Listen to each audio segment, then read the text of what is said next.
ये कहानी basically Karl Elon के इर्द गिर्द घूमती है, जो कि बाय प्रोफेशन एक बैंकर है। कार्ल बेसिकली लोन देने का काम करता है, लेकिन अगर उसकी पर्सनल लाइफ की बात की जाए तो वो बहुत अकेला है। वो अपनी जिंदगी से बहुत उदास है, क्योंकि इसकी अपनी वाइफ से डाइवोर्स भी हो चुकी होती है। उसके अलावा वो अपने दोस्तों को भी इग्नोर करता है, वो किसी से नहीं मिलता, वो हर किसी से दूर रहना ही प्रेफर करता है। और एक दफा कार्ल डीवीडी शॉप के अंदर अपनी शॉपिंग कर रहा होता है। यहीं पर इसका एक दोस्त इसे कॉल करता है कि हमने डिनर के सिलसिले में मिलना था, तुमने मैसेज का रिप्लाई तक नहीं किया। कार्ल यहाँ पर बहाना करता है कि मैं एक बहुत जरूरी काम में बिजी हूँ और मैं एक बहुत इम्पोर्टेंट फाइल पर काम कर रहा हूँ। लेकिन उसका दोस्त कहता है कि तुम ड्रामा मत करो, मैं तुम्हें देख सकता हूँ कि तुम डीवीडी शॉप में खड़े हो और अब बहानेबाजी मत करो और चलो हमारे साथ। कार्ल बेसिकली जाना तो नहीं चाहता था, लेकिन वो पकड़ा जाता है और उन्हें अपने दोस्तों के साथ डिनर के लिए जाना पड़ जाता है। और यहीं पे कार्ल अपनी प्रीवियस वाइफ को भी देखते हैं, जिसकी डाइवोर्स हो चुकी होती है। बेसिकली इनकी वाइफ अपने नए पार्टनर के साथ वहाँ पर होती है। कार्ल उसे आंखें चुराता है, वो उसके सामने नहीं जाना चाहता। इस सब की वजह यह है कि कार्ल का कॉन्फिडेंस बिल्कुल डाउन हो जाता है। वो सब लोगों से आंखें चुराता है, वो किसी से नहीं मिलना चाहता और उसे अपनी लाइफ में कुछ भी अच्छा नहीं लगता। अगले दिन कार्ल एलन अपने ऑफिस में जाते हैं। वहाँ पर उनके सीनियर ऑफिसर आते हैं और कहते हैं कि तुम्हें पता है कि ऑफिस में प्रमोशन की बात चल रही थी, लेकिन अनफॉर्चुनेटली वो प्रमोशन तुम्हें नहीं मिला। और कार्ल जवाब में कहता है कि कोई बात नहीं, ये सब होता रहता है, और खास तौर पे मेरी लाइफ में। क्योंकि कार्ल बहुत मायूस हो चुका होता है, बहुत डिप्रेस होता है, और ऐसी बातें उसकी लाइफ में होना एक आम सी बात थी। और ऑफिस के अंदर ही कुछ रैंडम लोग कार्ल से लोन लेने के लिए आते हैं। उनके कुछ डॉक्यूमेंट्स मिस होते हैं, जो कि सॉफ्ट कॉर्नर रख के लोन दिया जा सकता था, लेकिन कार्ल उन लोगों को इनकार कर देता है कि आपके डॉक्यूमेंट्स मिसिंग है, यानी कि कार्ल उन्हें नो बोल देता है। और उसके अलावा कार्ल के जानने वाले जब उसे फोन भी करते हैं तो वो जानबूझकर फोन नहीं उठाता, क्योंकि उसे किसी से बात नहीं करनी होती। लंच के वक्त कार्ल का एक पुराना दोस्त उसे आके मिलता है। वो उसे कहता है कि मुझे खुशी हुई कि तुम अभी तक इस बैंक में काम कर रहे हो। जब कार्ल अपने दोस्त से पूछता है कि तुम क्या कर रहे हो, दोस्त बताता है कि मैं पूरी दुनिया घूम रहा हूँ, क्योंकि मैं हूँ यस मैन। और इसके साथ ही वो कार्ल को एक ब्रोशर दिखाता है। वो उसे बताता है कि ये सेमिनार कंडक्ट होने वाला है और तुम लाजमी इस सेमिनार में जाओ। साथ में ये भी कहता है कि मुझे पता है तुम अपनी जॉब और इस लाइफ से खुश नहीं हो, ये पत्थर लो और बैंक का शीशा तोड़ दो। जिसके जवाब में कार्ल फिर से नो बोलता है और कहता है कि मैं ऐसा नहीं कर सकता, क्योंकि कार्ल के लिए हर चीज में नो बोलना एक कॉमन सी बात हो गई थी। और इसका दोस्त कहता है अब यही बात तुम मुझसे पूछो। कार्ल जब कहता है कि क्या तुम इस बैंक का शीशा तोड़ना चाहते हो, तो वो दोस्त हंसते हुए कहता है कि यस, और वो शीशा तोड़कर वहाँ से भाग जाता है। और वहाँ से भागते हुए वो कार्ल को कहता है कि जिस जगह का ब्रोशर मैंने तुम्हें दिया है वहाँ पर तुम लाजमी जाना, अपनी लाइफ को एंजॉय करो,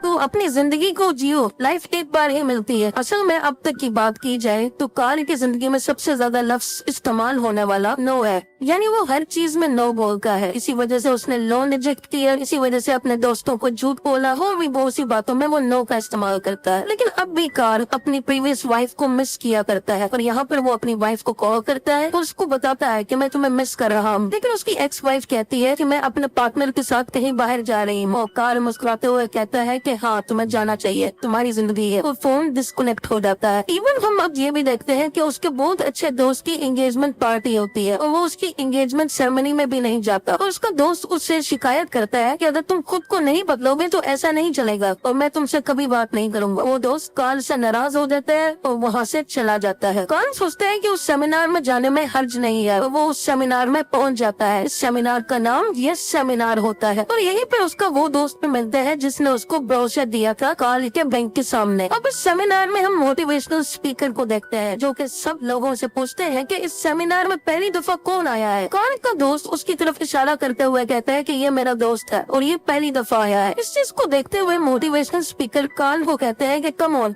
कम टू स्टेज। वो उसे स्टेज पर बुलाते हैं, लेकिन कार्ल कहते हैं नो नो थैंक यू, मैं यहाँ पर बिल्कुल ठीक हूँ। मोटिवेशनल स्पीकर कहते हैं कि तुमने क्या कहा, नो, यहाँ पर नो कोई भी नहीं बोलता। उसके आसपास बैठे हुए सब लोग कार्ल को no man no man no man कहना शुरू कर देते हैं। मोटिवेशनल स्पीकर कहता है कि अगर तुम मेरे पास नहीं आते तो मैं तुम्हारे पास आ जाता हूँ, और वो जल्दी से भागता हुआ कार्ल के पास आ जाता है। वो उसको देखते हुए कहता है कि तुम अपनी जिंदगी में बिल्कुल भटके हुए हो, तुम अकेले हो, ना तुम्हारा कोई दोस्त है, ना कोई गर्लफ्रेंड, ना कोई साथ थी। कार्ल इसके जवाब में कहता है कि मेरी जिंदगी बहुत टफ है, आप नहीं समझते मैं किन हालात से गुजरा हूँ। मोटिवेशनल स्पीकर कहते हैं कि तुम मुझसे एक वादा करो और खुद से भी, कि आज के बाद से तुम अपनी जिंदगी की हर अपॉर्चुनिटी में, जिंदगी की हर बात में तुम यस कहोगे, नो कभी नहीं कहोगे। यहाँ पर कार्ल पे इतना प्रेशर होता है कि वो कुछ और बात कर ही नहीं पाता और वो उसको कह देता है कि हाँ मैं यस ही कहूंगा, और वो सबके सामने यस कह देता है। सेमिनार के बाद कार्ल जब बाहर आता है तो एक आदमी उसे लिफ्ट मांगता है कि तुम मुझे फलां जगह तक छोड़ दोगे। कार्ल बेसिकली नो कहने वाला होता है, लेकिन उसी वक्त उसका वही दोस्त आ जाता है और वो उसको कहता है कि हाँ जरूर, कार्ल तुम्हें छोड़ देगा। तो वो कार्ल को कहता है कि इसे कहो यस, और कार्ल मजबूरन यस कह देता है।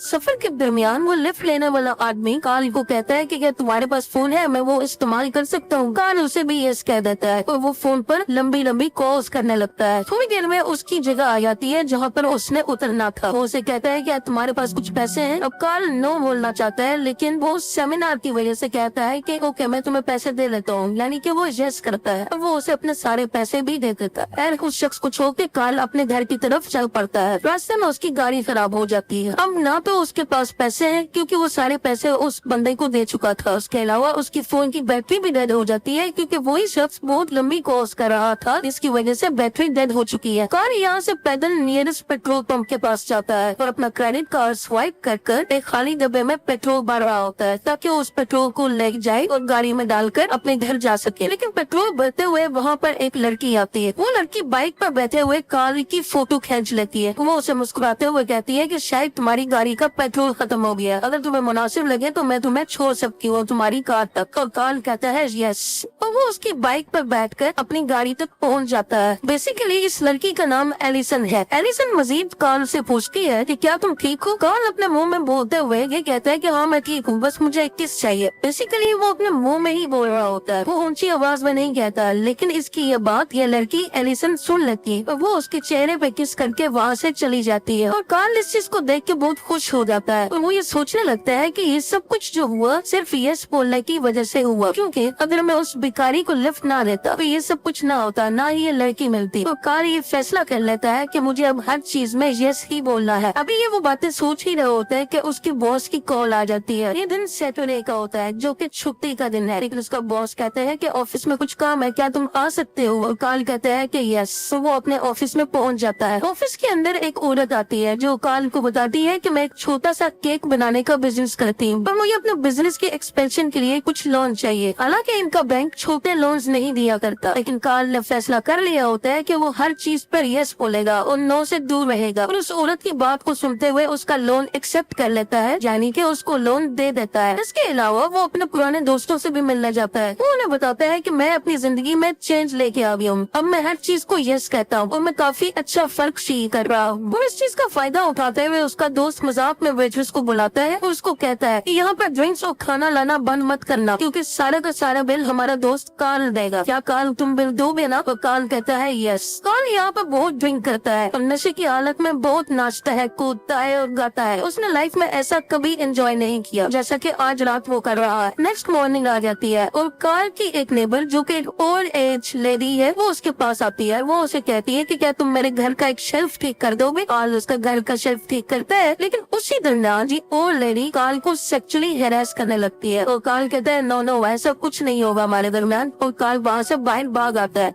लेकिन वो जो बाहर की तरफ आ रहा होता है तो सीढ़ियों से गिर जाता है और उसे थोड़ी सी चोट भी लग जाती है। और उसी वक्त एक कुत्ता भी आकर कार्ल को काटने वाला होता है। कार्ल सोचता है कि जब तक मैं यस बोल रहा था सब कुछ ठीक चल रहा था, लेकिन अब मैंने नो बोला तो मैं ऑलमोस्ट अपनी हड्डी टूटवाने वाला था और एक कुत्ता मुझे काटने वाला था। तो वो इरादा देता है कि मुझे अब हर चीज में यस ही बोलना है। अब कार्ल मुकम्मल तौर पर चेंज हो चुका है, वो किसी भी चीज को नो नहीं कहता। इसके अलावा उसके लाइफ में बहुत सी चेंजेस आती हैं, जैसे कि वो गिटार बजाना भी सीखता है, प्लेन भी उड़ाता है और इसके अलावा कोरियन लैंग्वेज भी सीखने लगता है। इसके अलावा कार्ल के अपने बॉस से कुछ रिलेशन ज्यादा अच्छे नहीं थे, लेकिन अब वो रिलेशन भी अच्छे होने लग जाते हैं। As a loan officer Carl के पास जितने भी लोग लोन लेने आते हैं वो उन सबको लोन देता है, चाहे वो लोन कितना भी हो, वो लोन छोटा हो या बड़ा हो, वो किसी को नो नहीं बोलता। और सब लोग कार्ल की सर्विसेज से बहुत खुश होते हैं और इसी वजह से बहुत से लोग इसी बैंक में आते हैं और कार्ल से ही लोन लेते हैं। एक दिन अपने ऑफिस से घर जाते हुए रास्ते में से एक आदमी नजर आता है जो हर रोज इस जगह पर खड़ा होता था और कार्ल हमेशा उसे नो कहता था क्योंकि वो आदमी कहता था कि मेरा एक बार है वहाँ पर आप जरूर आए। आपको पसंद आएगा। और कार्ल हमेशा से उसे नो कहा करता था, लेकिन क्योंकि अब कार्ल यस कहता है तो उस आदमी का ब्रोशर देखते हुए कहता है कि यस मैं जरूर आऊंगा तुम्हारी बार में, तुम बहुत अच्छा काम कर रहे हो। और रात को कार्ल उसी बार में चला जाता है। वहाँ पर जाकर वो देखता है कि वही लड़की एलिसन वहाँ पर मौजूद है। वही लड़की है जिसने उसे लिफ्ट दी थी और उसे किस भी की थी। बेसिकली एलिसन यहाँ पर सिंगिंग करती है, यानी कि इस बार में गाना गाती है। जब उसका गाना खत्म हो जाता है तो वो कार्ल के पास आकर बैठती है। वो पूछती है कि क्या तुम मेरा पीछा कर रहे हो? तो कार्ल कहता है नहीं, मैं ऐसा नहीं कर सकता। और इसके बाद ये दोनों मिलकर वॉक पर निकल जाते हैं। रास्ते में चलते हुए वो बताती है कि मैं पार्ट टाइम इस बार में सिंगिंग भी करती हूँ और इसके अलावा डे टाइम में मैं फोटोग्राफी क्लास की टीचर भी हूँ। तुम किसी दिन वहाँ पर जरूर आना, मुझे खुशी हो। कार्ल उसको यस बोल देता है कि मैं जरूर आऊंगा। रात को कार्ल को अपने एक दोस्त का फोन आता है। वो उसे पार्टी पर आने के लिए इनवाइट करता है। रात काफी हो चुकी होती है, लेकिन फिर भी कार्ल अपने दोस्त को यस बोलता है। वो उस पार्टी पर चला जाता है। वहाँ जाकर वो बहुत अय्याशी करता है, बहुत एंजॉय करता है। और अगले दिन सुबह सुबह वो अपनी दोस्त एलिसन की फोटोग्राफी क्लास में चला जाता है। वहाँ पर वो उसे मिलता है, उसके साथ उसकी प्रैक्टिस में शामिल होता है, उनके साथ भागता है, उनके साथ मिलकर फोटोग्राफी करता है। कार्ल की लाइफ मुकम्मल तरीके से चेंज हो चुकी है। और ये सब चेंजेस सिर्फ यस कहने की वजह से ही हुई है। अब कार्ल हर वक्त मुस्कुराता रहता है और यही चीज एलिसन को बहुत पसंद आती है। उसकी नेचर, उसका मुस्कुराना, उसका जिंदा दिल होना, ये चीज एलिसन को बहुत पसंद आने लगती है। और इन्हीं चीजों की वजह से इन दोनों के दरमियान बहुत अच्छी दोस्ती हो जाती है। अभी रात को कार्ल और एलिसन मिलकर बाइक पर जाते हैं और ये बहुत ज्यादा एंजॉय करते हैं। लेकिन इस बार एलिसन नहीं बल्कि कार्ल बाइक को चला रहा होता है। और उसके बाद ये दोनों एक बड़े से स्टेडियम में जाते हैं और ये दोनों मिलकर यहाँ पे बहुत ज्यादा टाइम स्पेंड करते हैं। ये एक दूसरे को पसंद करने लगते हैं। और अगले दिन हम देखते हैं कि कार्ल के बैंक पे बहुत से लोग जमा होते हैं जो सब लोन लेने के लिए आए होते हैं। बहुत बड़ी लाइनें लगी होती है। यहाँ पर कार्ल का सीनियर ऑफिसर उसके पास आता है। वो कहता है कि ऑफिस में हो, मुझे तुमसे कुछ बात करनी है। कार्ल को लगने लगता है कि अब मेरी जॉब गई, लेकिन जब वो सीनियर ऑफिसर के पास जाता है तो वो उसे शाबाश देता है। वो उसे बताता है कि आज से पहले हमारी कंपनी ने कभी छोटे लोन नहीं दिए थे, लेकिन तुम्हारा ऐसा करने से बहुत ज्यादा लोग आ गए और हमारा वॉल्यूम बढ़ गया, जिसकी वजह से हमारा बैंक बहुत प्रॉफिट कमा रहा है। तो ये सब लोन लेने वाले लोग वक्त पर अपना लोन भरते हैं और ये हमारे बैंक के लिए बहुत अच्छा है। और इसके अलावा सीनियर ऑफिसर कार्ल को प्रमोट भी कर देते हैं और उसकी सैलरी में भी इजाफा हो जाता है। कार्ल बहुत खुश हो जाता है। कार्ल की पर्सनैलिटी में बहुत ज्यादा पॉजिटिविटी आ चुकी है और जहाँ भी जाता है बहुत सी खुशियाँ फैलाता है। एक दफा हम देखते हैं कि एक आदमी खिड़की के बाहर सुसाइड करने वाला होता है, लेकिन कार्ल उसके पास जाकर मोटिवेशनल गाना गाता है, जिसको सुनकर वो आदमी सुसाइड नहीं करता और इस तरह से वो उस आदमी की भी जान बचा लेता है। कार्ल और एलिसन घूमने फिरने का इरादा करते हैं। वो इसी सिलसिले में जब एयरपोर्ट पे होते हैं तो कार्ल की एक्स वाइफ वहाँ पर आती है और वो उसे कहती है कि हमने तुम्हें टीवी पर देखा जब तुम उस आदमी की जान बचा रहे थे, तुमने बहुत अच्छा काम किया। कार्ल कहता है वो तो बस यूं नहीं। ये सब देखकर उसकी एक्स वाइफ बहुत हैरान हो जाती है कि कार्ल में ऐसी चेंजेस कैसे आ गई, वो इतना मुस्कुरा कैसे रहा है, वो इतना पॉजिटिव और इतना जॉली कैसे है। उसे पूछती है कि तुम यहाँ कैसे। वो उसे बताता है कि मैं अपनी गर्लफ्रेंड का इंतजार कर रहा हूँ। पूछती है कि तुम कहाँ जा रही हो। वो कहता है कि हमने अभी तक ये डिसाइड नहीं किया, वो जब आएगी तो हम ले से डिसाइड करें कि हमें कहाँ जाना है। इसके बाद एलिसन भी आ जाती है और वो मिलकर टिकट काउंटर के पास जाते हैं। तो वो टिकट ऑफिसर को कहते हैं कि यहाँ से पहली फ्लाइट जो भी है, जहाँ भी जा रही है, हमें उसकी टिकट दे दो। और पहली जनवरी फ्लाइट का नाम होता है नेब्रास्का। ये दोनों मिलकर नेब्रास्का चले जाते हैं। वहाँ पर ये बहुत एंजॉय करते हैं, फोटोग्राफी करते हैं। यहाँ पर कार्ल का ह्यूमर, उसकी बातें करने का अंदाज और उसकी पॉजिटिविटी को देखते हुए एलिसन बहुत ज्यादा इम्प्रेस हो जाती है और वो पहले से ज्यादा कार्ल को पसंद करने लगती है। तो वो कार्ल को कहती है कि क्यों ना हम यहाँ से जाने के बाद एक ही घर ले लें और मिल के वहाँ पर शिफ्ट हो जाए। कार्ल इस बात को सुन के बहुत खुश हो जाता है क्योंकि उसकी लाइफ भी बहुत अकेली होती है, वो तन्हा रहता है और वो इसकी बात पर यस कह देता है। अमेरिका वापस जाने के लिए ये टिकट ले रहे होते हैं कि उसी वक्त वहाँ पर दो कस्टम ऑफिसर्स आ जाते हैं। वो कहते हैं कि हमें आपसे कुछ सवालात करने हैं। वो उन्हें बंद कमरे में ले जाते हैं और वहाँ पर कार्ल से पूछा जाता है कि क्या तुम अमेरिका से नफरत करते हो। कार्ल कहता है कि नहीं, ऐसा कुछ नहीं है। उसके अलावा मजीद कस्टम ऑफिसर्स कहते हैं कि हमें तुम पर शक है क्योंकि हाल ही में तुमने प्लेन को उड़ाना सीखा। कोरियन लैंग्वेज सीखी, उसके अलावा एक फर्टिलाइजर कंपनी को तुमने लोन दिया, शायद उनको बम बनाने के लिए तुमने लोन दिया। और कहता है नहीं ऐसा कुछ नहीं है। ऑफिसर्स कहते हैं कि हमें तुम पर शक है, तुम्हारी शादी 6 महीने से ज्यादा नहीं चली, ऐसा सब कुछ क्यों हुआ? खैर ये इनके मामूल के मुताबिक सवाल थे, लेकिन जब शादी के सवाल पूछा गया तो एलिसन हैरानी से देखती है, क्योंकि एलिसन को नहीं पता था कि कार्ल की शादी हो चुकी है या फिर उसकी डाइवोर्स भी हो चुकी है। कार्ल ने ऐसा कभी जिक्र नहीं किया था। असल में कस्टम ऑफिसर्स कार्ल को टेररिस्ट समझ रहे होते हैं, क्योंकि प्लेन चलाना, एकदम से लैंग्वेज सीखना ये कॉमन बंदा अमूमन नहीं किया करता है, जिसने पहले कभी ऐसी एक्टिविटीज में हिस्सा ना लिया हो। लेकिन कार्ल उन्हें बताता है कि ये सब कुछ मैं यस कहने के चक्कर में कर रहा हूँ और मेरी लाइफ में बहुत बदलाव आ रहा है। और उसके अलावा कहता है कि मुझे मजीद अपने वकील से बात। यहाँ पर उसका दोस्त वकील आ जाता है और वो उन्हें उस सेमिनार का बताता है कि उस सेमिनार के चलते हुए मेरा क्लाइंट हर चीज पे यस कहता है, जिसकी वजह से उसकी जिंदगी में बहुत पॉजिटिविटी आई है और इसीलिए उसने ये सब एक्टिविटीज की। और दूसरी तरफ एलिसन को लगने लगता है कि कार्ल ने जितनी भी बातें उससे की है या उसने यस का जवाब दिया है तो वो सिर्फ उस सेमिनार की वजह से दिया है। वो एक्चुअल में शायद यस नहीं कहना चाहता था, लेकिन मजबूरन उसने मेरी हर बात पे यस बोला और इसलिए वो उसके साथ घूमने गया था और इसीलिए उसने उसके साथ रहने के लिए यस भी कहा। वो समझने लगती है कि कार्ल मुझसे झूठ बोलता आया है आज तक, तो वो उससे नाराज होकर वहाँ से चली जाती है। और एलिसन के जाने से एक बार फिर से कार्ल की लाइफ डिप्रेस हो जाती है। वो उसे हर वक्त मिस करता है, वो उसे फोन करने की भी कोशिश करता है लेकिन वो फोन नहीं उठाती। वो उसे बार में भी जाकर मिलता है लेकिन एलिसन उससे वहाँ भी नहीं मिलती। और एक बार फिर से कार्ल अकेला हो जाता है, तन्हा हो जाता है। एक दिन कार्ल की एक्स वाइफ उसे कॉल करती है और वो उसे कहती है कि तुम मुझसे आके मिलो, मुझे कुछ जरूरी बात करनी। जब कार्ल अपनी एक्स वाइफ के पास जाता है तो वो बताती है कि मेरा पार्टनर, मेरा बॉयफ्रेंड, मेरा उससे ब्रेकअप हो चुका है और मैं अब उसके पास बिल्कुल नहीं जाना चाहती। मैं तुम्हें फिर से पसंद करने लगी हूँ, मैं तुम्हारे साथ दोबारा जिंदगी गुजारना चाहती। लेकिन कार्ल उसे इनकार कर देता है क्योंकि वो कहीं ना कहीं एलिसन से प्यार करने लगा है और वो वहाँ से चला जाता है। उसने अपनी एक्स वाइफ को नो कहा होता है, इसलिए अब उसके ज़हन में एक वहम सा आ जाता है कि अब उसकी लाइफ में सब कुछ बुरा होने लग गया है और बुरा होता रहेगा। और इसी परेशानी के आलम में वो उसी मोटिवेशनल स्पीकर के पास जाता है जिसने इसे जस्ट कहने के लिए मोटिवेट किया था। कार्ल उस मोटिवेशनल स्पीकर की गाड़ी के पीछे वाली सीट पर छुप जाता है, जो कि उसको नहीं पता होता। और जब ये गाड़ी चला रहा होता है तो कार्ल एकदम से पीछे से निकलता है और उसे आके कहता है घबराना मत, मैं कार्ल हूँ। लेकिन मोटिवेशनल स्पीकर डर जाता है, घबरा जाता है और कार उसके कंट्रोल में नहीं रहती और वो दूसरी गाड़ी से टक्कर मार लेता है, यानी कि एक्सीडेंट हो जाता है। और एक्सीडेंट की वजह से ये दोनों ही हॉस्पिटलाइज हो जाते हैं। यहाँ पर कार्ल को जब होश आता है तो वो अपने मोटिवेशनल स्पीकर से कहता है कि आपको ये रूल बदलना पड़ेगा कि हर चीज पर यस कहना होता है। मोटिवेशनल स्पीकर कहता है कि ऐसा कोई रूल नहीं है, मैंने तुम्हें सिर्फ इसलिए कहा था क्योंकि तुम मेरी बात नहीं सुन रहे थे। जरूरी नहीं है कि हर बात पर यस कहा जाए और तुम्हें यस सिर्फ तभी कहना चाहिए कि जब तुम्हारा दिल उस चीज को माने। तुम्हारा दिल जब कहे तभी तुम्हें यस कहना चाहिए। कार्ल इस बात को सुनते हैं और कहते हैं